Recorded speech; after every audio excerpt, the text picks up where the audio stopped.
Cobb, tonight's starter for the Orioles. The last 2 months, his earned run average has really been outstanding compared to what it was back in April. Why? Yeah, well, so what do Corey Kluber, Garrett Cole, and Justin Verlander have in common? Well, they're all top pitchers.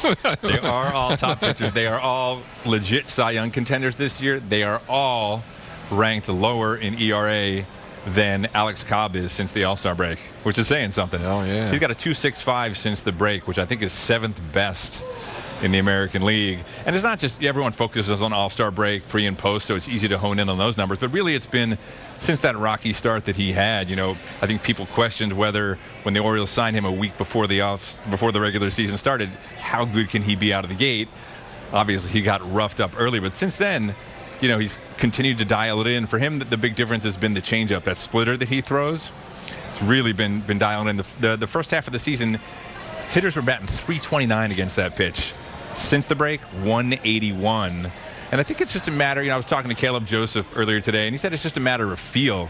It's just a matter of, you know, that's something that you can't simulate without getting those game reps. Even the things that you do in spring training that aren't game repetitions, you know, especially those feel pitches, it just takes a while to get for them to feel right. So now he's got that splitter working. He's thrown it about a third of the time, 36%, which is way up from the first half of the season. He was only using it about 16% of the time because it wasn't working really well. So then when you do that, you mix it in with his fastball and with his curveball, you've got 3 legitimate pitches that he can get guys out with. So Alex Cobb doing a very nice job. He will be pitching tonight for the Orioles. Now, how about Dylan Bundy, the situation with Bundy? Recently, he's really been hit around with giving up a lot of home runs, hasn't won a ball game since last July. Should the Orioles keep him in the rotation or possibly shutting down for the season? Yeah, no, I don't think there's any, unless there's an injury that we don't know about that comes up, there's no way that you can shut a guy like Dylan Bundy down because he's got to get it figured out.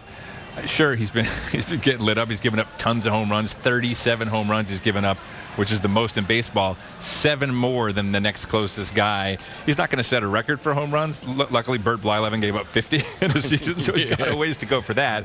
But he's getting knocked around, and I think you have to let him have a chance to work through that, figure it out. He's probably got 4 starts left.